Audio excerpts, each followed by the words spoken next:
नमस्कार दर्शक बंधु आज हेउछि अगस्ट मास 28 तारिख गुरुवार। चलंतु आजिर टॉप 20 गुरुत्वपूर्ण खबर उपरे नजर पकाइबा। नंबर 1 रे रहिछि भुसुड़िला कटक रेलवे स्टेशन छात। कटक रेल स्टेशन ले छात भुसुड़िबा घटना नै आहत होइथिबा नै मिलिछि सूचना। आहत जनक रेलवे टेक्नीशियन होइथिबा नै मिलिछि सूचना। एडिशनल डीआरएम पीके बेहेरा ए नै सूचना दैछंती। घटना अनुसार कटक रेलवे स्टेशन ले निर्माणाधीन छात भुसुड़ी पड़िथिला। प्राय 500 मीटर रु अधिक लंब छात भुसुड़ी पड़िथिला। ऊपर सेट र किछि अंश मध्य ट्रैक उपरे पड़िथिबा जणा पड़िथिला। तेबे ए नै पूर्वतन रेलवे पक्षरु सूचना मिलिथिला। कटक स्टेशन रे अघटन केउ परिस्थिति रे घटिला तार तदंत हेबो बोली खोर्धा डिविजन एडीआरएम प्रदीप कुमार बेहेरा सूचना दैछंती। नंबर 2 रे रहिछि पूजा रे नाचु नाचु चालीगला जीवन। गणेश पूजा रे घटिछि बड़ अघटन।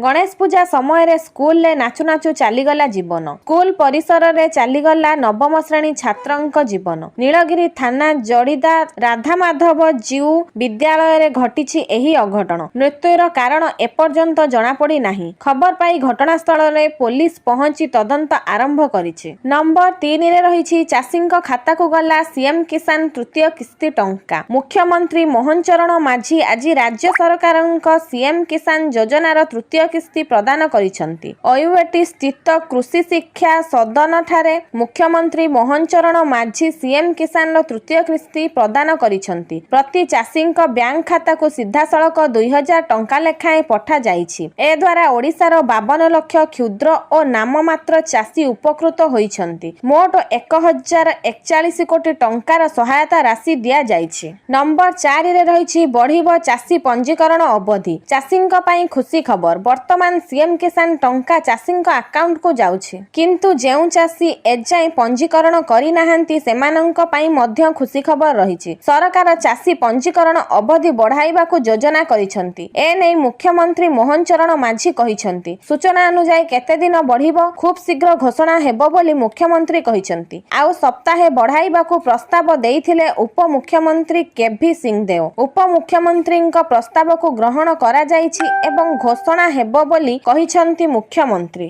नंबर 5 रे रहिछि बंद होई जिवो मागणा गहम चाउल। राशन कार्ड धारकंक पई एक बड़ खबर आसीछि। राशन कार्ड रे ईकेवाईसी करिबा एबे जरूरी होई जाइछि। 5 वर्ष रु अधिक बयसर समस्त लोकंकर केवाईसी करिबा जरूरी। जदि एहा करा जाय नाही तेबे राशन कार्ड बंद होई जिवो एवं मागणा राशन लो सुविधा मध्य उपलब्ध हेबो नाही। एथि पई प्रथमे 30 जून शेष तारीख स्थिर करा जाइथिला, जहाको परे 31 अगस्त करा जाइथिला। लोकंकु ईकेवाईसी पई 3 मास समय दिया जाइछि। जदि एही समय मध्य रे ईकेवाईसी करा जाय नाही तेबे राशन कार्ड बंद होई जिवो। नंबर 6 रे रहिछि 100 टंका रे कैंसर टेस्ट। कर्कट भली मारात्मक रोग चिन्हट करिबा को साधारणतः लक्ष लक्ष टंकार मेसिन लागे। एपरि की रिपोर्ट आसीबा को अनेक दिन भी लागि थाए। किंतु एम्स दिल्ली रो डाक्टर माने एक टेस्ट किट प्रस्तुत करिसंती, जहा मात्र 2 घंटा मध्य रे कर्कट रोग चिन्हट करिवो। सबुठारु गुरुत्वपूर्ण कथा हेउछि एही किट रो मूल्य 100 टंका रु भी कम। एही किट एम्स रो एनाटॉमी विभाग रो डाक्टर सुभाष चंद्र यादव एवं तांको टीम पूर्व गायनिंग विभाग रो एचओडी डॉक्टर नीरजा भटला, ज्योति मीणा, शिखा चौधरी एवं प्रणय तन्वरुंक सहित मिसी एहा विकसित करिसंती। एहा एक नानोटेक आधारित विजुअल डायग्नोस्टिक किट जहा विशेष करी महिला मानंक ठारे उच्च विपदपूर्ण एचपीवी द्वारा हेउथिबा भर्साइकल कर्कट को तुरंत चिन्हट करि पारिबो। एही किट संप्रति जातीय बायो एंटरप्रेन्योरशिप। नंबर 7 रे रहिछि अडुआ रे पिनाकी महुआ। पूर्वतन बीजेडी सांसद पिनाकी मिश्रंक विरोध रे आर्थिक ठकेई, मनी लॉन्ड्रिंग एवं रुसिया विरोधी प्रश्न पई अभियोग होईछि। गृह मंत्रालय एवं प्रवर्तन निर्देशालय ईडी रे 2टी अभियोग दाखल होईछि, जहा गुरुतर जातीय सुरक्षा चिंता सृष्टि करिछि। अभियोग गुड़िक मध्यरु गोटिए रे आर्थिक अनियमितता एवं संपत्ति कारबारर विवरणी रहिछि। जेतेबेले द्वितीय अभियोग रे संसदर तांकर आचरण विषय रे विस्तृत भाबरे वर्णना करा जाइछि। संसद रे से भारतर सबुठारु संवेदनशील प्रतिरक्षा संपत्ति उपरे बारंबार प्रश्न पचारिथिले। अभियोगकारी अभियोग करिसंती जे एही ଏହି ବିଷୟଗୁଡ଼ିକ ଜାତୀୟ ସୁରକ୍ଷା ଏବଂ କର୍ପୋରେଟ୍ ସ୍ୱାର୍ଥ ସହିତ ଜଡ଼ିତ। ନମ୍ବର 8ରେ ରହିଛି 2030 ରାଜ୍ୟ ଗୋଷ୍ଠୀ କ୍ରୀଡ଼ା ଆୟୋଜନ ବିଡ୍କୁ ମିଳିଲା କ୍ୟାବିନେଟ୍ ମଞ୍ଜୁରୀ। ମଙ୍ଗଳବାର ଅଗଷ୍ଟ 27ରେ କେନ୍ଦ୍ରୀୟ କ୍ୟାବିନେଟ୍ 2030 ରାଜ୍ୟଗୋଷ୍ଠୀ କ୍ରୀଡ଼ା ଆୟୋଜନ ପାଇଁ ଭାରତର ବିଡ୍କୁ ମଞ୍ଜୁରୀ ଦେଇଛି। ଏହା ଭାରତର ବଡ଼ ଆନ୍ତର୍ଜାତୀୟ କ୍ରୀଡ଼ା ଆୟୋଜନ ଲକ୍ଷ୍ୟରେ ଏକ ଗୁରୁତ୍ୱପୂର୍ଣ୍ଣ ପଦକ୍ଷେପ। ପ୍ରଧାନମନ୍ତ୍ରୀ ନରେନ୍ଦ୍ର ମୋଦିଙ୍କ ଅଧ୍ୟକ୍ଷତାରେ ଅନୁଷ୍ଠିତ କ୍ୟାବିନେଟ୍ ବୈଠକରେ କ୍ରୀଡ଼ା ମନ୍ତ୍ରାଳୟର ପ୍ରସ୍ତାବକୁ ଅନୁମୋଦନ ମିଳିଛି। ନମ୍ବର 9ରେ ରହିଛି ଆସନ୍ତା 30 ତାରିଖକୁ ଭିତରକନିକାରେ ପକ୍ଷୀ ଗଣନା। ଅଗଷ୍ଟ 30 ତାରିଖରୁ ପକ୍ଷୀ ଗଣନା ଆରମ୍ଭ ହୋଇ ସେପ୍ଟେମ୍ବର 1 ତାରିଖ ପର୍ଯ୍ୟନ୍ତ ଚାଲିବ। 3 ଦିନ ଧରି ପକ୍ଷୀ ଗଣନା ହେବ। ମଠଆଡ଼ିଆ, ଲକ୍ଷ୍ମୀ ପ୍ରସାଦଡ଼ିଆ, ଦୁର୍ଗା ପ୍ରସାଦଡ଼ିଆ ଓ ବାଲିଡ଼ିଆରେ ପକ୍ଷୀ ଗଣନା କରାଯିବ। ଗତ ବର୍ଷ ତୁଳନାରେ ଚଳିତ ବର୍ଷ ଅଧିକ ପକ୍ଷୀ ଥିବା ନେଇ ଆଶାବାଦୀ ଅଛନ୍ତି ରାଜନଗର ବନଖଣ୍ଡ ଅଧିକାରୀ। ନମ୍ବର 10ରେ ରହିଛି ଆଜି ଓ ଆସନ୍ତାକାଲି ଭୀଷଣ ବର୍ଷା। ବଙ୍ଗୋପସାଗରରେ ସୃଷ୍ଟ ଲଘୁଚାପ ସ୍ପଷ୍ଟ ଚିହ୍ନିତ ଲଘୁଚାପର ରୂପ ନେଲା। ଏହା ଉତ୍ତର ଦିଗରେ ଗତି କରି ଆଗାମୀ 48 ଘଣ୍ଟା ଭିତରେ ଅଧିକ ଶକ୍ତିଶାଳୀ ହେବ। ଏହା ଓଡ଼ିଶା ଏବଂ ପଶ୍ଚିମବଙ୍ଗ ଉପକୂଳରେ ଭୀଷଣ ବର୍ଷା ପବନ ଆଣିପାରେ। ଆଇଏମ୍ଡିର ପୂର୍ବାନୁମାନ ଓଡ଼ିଶା ଉପକୂଳରେ ଆଜି ଓ ଆସନ୍ତାକାଲି ଭୀଷଣରୁ ଅତି ଭୀଷଣ ବର୍ଷା ହେବ। 7ରୁ 20 ସେଣ୍ଟିମିଟର ପର୍ଯ୍ୟନ୍ତ ବର୍ଷା ହେବା, କିଛି ସ୍ଥାନରେ 20 ସେଣ୍ଟିମିଟରରୁ ଅଧିକ ବର୍ଷା ହୋଇପାରେ। ଏହି ସମୟରେ ସମୁଦ୍ର ଅଶାନ୍ତ ରହିବ, ତେଣୁ ମତ୍ସ୍ୟଜୀବୀଙ୍କୁ ସମୁଦ୍ର ବାରଣ କରାଯାଇଛି। ନମ୍ବର 11ରେ ରହିଛି ବନ୍ୟାରେ ଭାସିଗଲା କାର୍। ଗୋଟିଏ ପରିବାରର 4 ମୃତ। କୁହାଯାଉଛି ଯେ ତାମିଲନାଡୁର ପରିବାର ବର୍ଷା ଋତୁରେ ଜଳପ୍ରପାତର ମଜା ନେବା ପାଇଁ ଥଗଡ଼ ଜଳପ୍ରପାତ ଦେଖିବାକୁ ଯାଉଥିଲେ। କାର୍ ମାଲିକ 43 ବର୍ଷୀୟ ରାଜେଶ ରାୟପୁରରେ ଠିକାଦାର ଭାବରେ କାମ କରୁଥିଲେ। ମଙ୍ଗଳବାର ଦିନ ରାଜେଶ ତାଙ୍କ ସ୍ତ୍ରୀ ପବିତ୍ରା, ଝିଅ ସୌଜନ୍ୟ 7 ବର୍ଷ ଏବଂ ପୁଅ ସୌମ୍ୟ 4 ବର୍ଷ ଏକ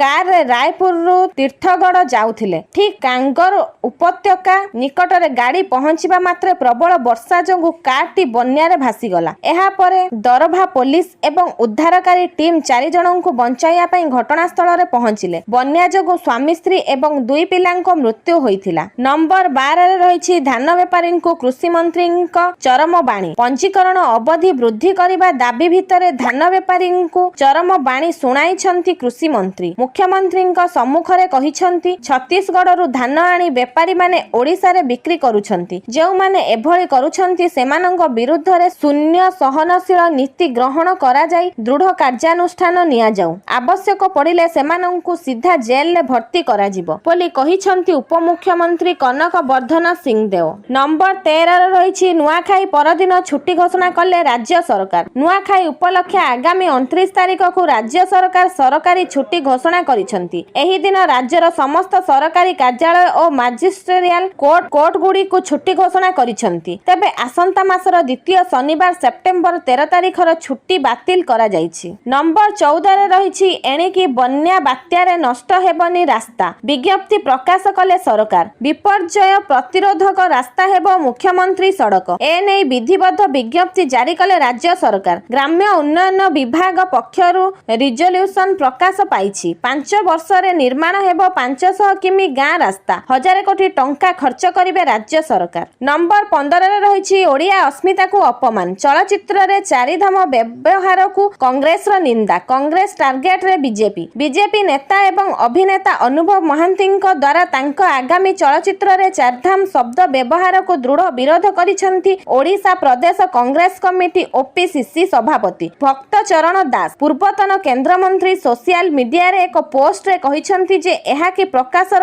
ଓଡ଼ିଆ ଅସ୍ମିତା। ପବିତ୍ର ଶବ୍ଦ 4 ଧାମ ହିନ୍ଦୁ ଧର୍ମର 4ଟି ପବିତ୍ର ତୀର୍ଥସ୍ଥଳକୁ ବୁଝାଏ। ଚଳଚ୍ଚିତ୍ରର ବ୍ୟାନରରେ 4 ଧାମକୁ ଏପରି ଲଜ୍ଜାଜନକ ଭାବରେ ଦର୍ଶାଯାଇଛି ଯାହା ଗ୍ରହଣୀୟ ନୁହେଁ ବୋଲି ସେ କହିଛନ୍ତି। ନମ୍ବର 16ରେ ରହିଛି ଗୁଗୁଲ ବୟ କୌଟିଲ୍ୟଙ୍କୁ ମାଷ୍ଟର ଡିଗ୍ରୀ କରିବାକୁ ଅଫର ଦେଲା ଅକ୍ସଫୋର୍ଡ ୟୁନିଭର୍ସିଟି। ସୂଚନାଯୋଗ୍ୟ କୌଟିଲ୍ୟ ଏବେ ବିଶ୍ୱ ପ୍ରସିଦ୍ଧ ଅକ୍ସଫୋର୍ଡ ବିଶ୍ୱବିଦ୍ୟାଳୟକୁ ପଦାର୍ଥ ବିଜ୍ଞାନରେ ମାଷ୍ଟର ଡିଗ୍ରୀ କରିବାକୁ ଯାଉଛନ୍ତି। କୌଟିଲ୍ୟ ବ୍ରହ୍ମାଣ୍ଡ ବିଜ୍ଞାନ, ପ୍ଲାଜମା ପଦାର୍ଥ ବିଜ୍ଞାନ, ଡାର୍କ ମ୍ୟାଟର, ମାନବତା ପାଇଁ AI ଏବଂ ପ୍ରାକ୍ଟିକାଲ ଥିଓରି ଭଳି ବିଷୟ ଉପରେ ଗବେଷଣା କରିବେ। ଅକ୍ସଫୋର୍ଡର ବାଲିଓଲ କଲେଜ କୌଟିଲ୍ୟଙ୍କୁ ଏକ ପ୍ରସ୍ତାବ ଦେଇଛି। ତାଙ୍କର ପାଠପଢ଼ା ଅକ୍ଟୋବରରୁ ଆରମ୍ଭ ହେବ। ସେ 25 ଲକ୍ଷ ଟଙ୍କାର ସ୍କଲାରସିପ୍ ପାଇଛନ୍ତି। ସେ DG ଗୋଏଙ୍କା ସ୍କୁଲରୁ 12ତମ ପାସ୍ କରିଛନ୍ତି। ବିଶେଷ କଥା ହେଉଛି ହେଉଛି ସେ ମାତ୍ର 17 ବର୍ଷ ବୟସର ହରିୟାଣାର କୁରୁକ୍ଷେତ୍ର ବିଶ୍ୱବିଦ୍ୟାଳୟର ମନସ୍ତତ୍ତ୍ୱ ବିଜ୍ଞାନ ବିଶେଷଜ୍ଞମାନେ କୌଟିଲ୍ୟଙ୍କୁ ପରୀକ୍ଷା କରିଥିଲେ, ଯାହାପରେ ସେମାନେ କହିଥିଲେ ଯେ ତାଙ୍କର କ୍ୟୁ ସ୍ତର 130ରୁ 150 ମଧ୍ୟରେ। ଏହା ଅସାଧାରଣ। ନମ୍ବର 17ରେ ରହିଛି ଇପିଏଫ୍ଓ ସଦସ୍ୟଙ୍କ ପାଇଁ ଖୁସି ଖବର। 7 କୋଟି ଇପିଏଫ୍ଓ ସଦସ୍ୟଙ୍କ ପାଇଁ ଖୁସି ଖବର। ଖୁବ୍ ଶୀଘ୍ର ଆସୁଛି ଇପିଏଫ୍ଓ 3.0 ଡିଜିଟାଲ ପ୍ଲାଟଫର୍ମ। ଏହି ନୂତନ ବ୍ୟବସ୍ଥା ସହିତ ପିଏଫ୍ ସମ୍ବନ୍ଧୀୟ ସେବାଗୁଡ଼ିକ ଆହୁରି ସହଜ, ଦ୍ରୁତ ଏବଂ ଅଧିକ ସ୍ୱଚ୍ଛ ହେବ। ଇନଫୋସିସ୍, ଓବିପ୍ରୋ ଏବଂ ଟିସିଏସ୍ ଭଳି ବଡ଼ ବଡ଼ ଆଇଟି କମ୍ପାନୀଗୁଡ଼ିକ ଏହି ପ୍ରକଳ୍ପ ଉପରେ କାମ କରୁଛନ୍ତି। ଏହି ନୂତନ ବ୍ୟବସ୍ଥାରେ ଆପଣ ସିଧାସଳଖ ଏଟିଏମ୍ରୁ ଆପଣଙ୍କର ପିଏଫ୍ ଟଙ୍କା ଉଠାଇ ପାରିବେ। ଏଥିପାଇଁ ଆପଣଙ୍କୁ କେବଳ ଆଧାର କାର୍ଡକୁ ବ୍ୟାଙ୍କ ଆକାଉଣ୍ଟ ସହିତ ଲିଙ୍କ କରିବାକୁ ପଡ଼ିବ ଏବଂ ୟୁନିଭର୍ସାଲ ଆକାଉଣ୍ଟ ନମ୍ବର ସକ୍ରିୟ କରିବାକୁ ପଡ଼ିବ। ଏହା ସାହାଯ୍ୟରେ ଅଫିସ ନ ଯାଇ ମଧ୍ୟ ପିଏଫ୍ ଆକାଉଣ୍ଟରୁ ଟଙ୍କା ଉଠାଇ ପାରିବେ। ନମ୍ବର 18ରେ ରହିଛି ରୁଷେଲା ହାଇଟେକ୍ ହତିଆରର ଅଫର।